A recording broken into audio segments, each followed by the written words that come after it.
Welcome to the Race Directors update brief for day 3 and Sunday the 12th of July at 23:05, 11:05. So I asked on the first update brief for any comments on people if they wanted to know anything, that throw any questions at me, and I've had 2 really in regards to you dot watchers out there that after that fine detailed information. So the first one is the speed. Why does it change so much? Well, it changed so much because the pace of them changed so much, and the river flow also changes. Even though a question I had about somebody was on one side of the river and another side and they were pushing past them, yep, they're probably paddling harder, but they're also probably in the flow and the other team maybe not. So it moves in and out the bends at different speeds, and in parts of the river, obviously it's going downhill, it will speed up and slow down in certain areas. For instance, it will slow down probably in the flats in certain areas, especially if they come out of the flow. For those leading the way tomorrow. The second question was about timing camp, and I think Yukon Vikings were 5 hours 1 minute, and another team. They're not. They're all within the time. I think the closest time is 6 hours 1 minute at the moment. They're all in the time, but there's layers of the tracker, and the tracker company actually are in the UK, so they're not up yet to give us a morning report and also update the prediction timetables of when people get to certain places, but also the layers and the pings from both trackers in the boat to get the granular fine detail on how long they stayed in camp.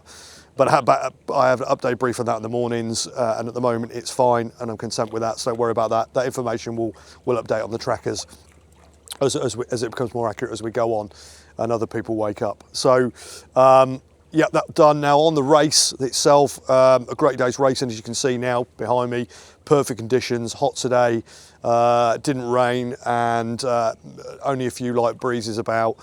So perfect conditions for racing. The river is still really high, might be even still climbing a wee bit in places, but it's still pumping. Probably the second highest I think I've seen it since I've run the race, so it's really flowing. So at front, we've seen Fortuna Skin and 4 Hour Fuel pushing down the river this afternoon, both paddling really well, looking exceptionally strong. A bit of a lead now for Fortuna Skin pushing out in front, and we've seen both those teams push past the second fastest ever time, held by Fortuna Skin, and then we're going to see them pushing then for that record slot. Can they do it over the next few days? Of course they can, but a few variables exist in the way. So hopefully the good weather, the wind doesn't come into effect, and then sound navigation through the flats, and then they can really threaten for that record, which would be great. But 4 Hour Fuel, they're not out of the picture yet. They're only a few Ks behind, and the race for a lot of people can be won and lost in the flats in the next few days. So that's kind of going on the front.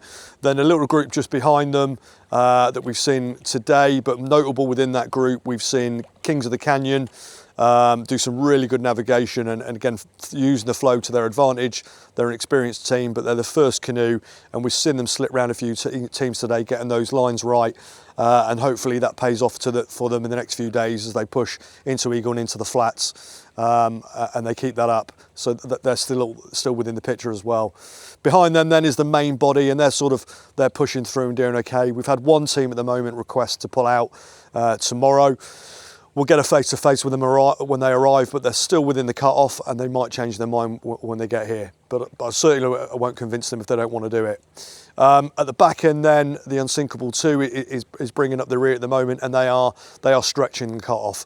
So at the moment, there's no reason why they haven't made the cut-off, other than probably their routine isn't dialed in yet, and they're not quite there at the moment. And so why the cut-off? Well, really, if you haven't got the basics dialed in at this stage at 65 hours when you get to Dawson City, then you're really going to struggle in the more advanced part later on in the flats, and the wind up in the Arctic Circle into the flats. You're going to struggle really, because you're still mastering the basics, and now you've really got to actually do some navigation, be aware of what's around you near, middle and far, and you've got to be working really well as a pair. And so if you're not there, then you're going to struggle. But also, they're now spread out about 160 Ks from front to back, and really that first line of safety within the races themselves, you're out of the picture because you're dragging behind too far back, and you're presenting yourself as a risk. So let's see how it is for them tomorrow. Every day, the races hopefully start a bit stronger. Hopefully they do tomorrow, but they are cutting it fine. So that concludes day 3 race brief. Thanks very much.